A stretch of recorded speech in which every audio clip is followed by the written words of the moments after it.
Pemirsa, harga gabah kering panen tingkat petani di Bali pada Juni 2017 mengalami peningkatan dibandingkan bulan sebelumnya, yakni Rp4.225 per kilogram. Kedepan pemerintah terus mendorong luas tanam padi di Bali serta memberikan asuransi usaha tani agar sektor pertanian lebih bergairah. Badan Pusat Statistik mencatat pada Juni 2017 harga gabah kering panen tingkat petani di Bali sebesar Rp4.225 per kilogram. Harga tersebut naik 2,35% dibandingkan Mei 2017 yang hanya Rp4.128 per kilogram.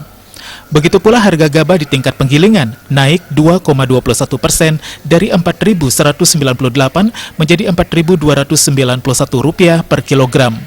Kepala BPS Bali Adi Nugroho mengatakan harga gabah di tingkat petani maupun penggilingan tersebut berada di atas harga patokan pemerintah HPP yang berlaku sejak Mei 2015, yakni untuk tingkat petani Rp3.700 dan tingkat penggilingan Rp3.750 per kilogram.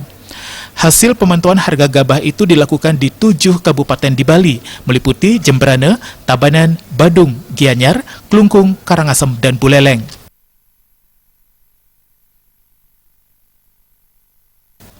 Terkait program upaya khusus swasembada padi, pemerintah pusat menargetkan tanaman padi di Bali tahun ini bisa mencapai 170.000 hektar. Sementara tahun lalu Bali berhasil mencapai luas tanam padi 156.000 hektar. Dinas Pertanian menggugah sekaligus memotivasi petani agar tidak khawatir menanam padi. Untuk itu petani diberikan asuransi usaha tani padi. Darmawan, Bali TV.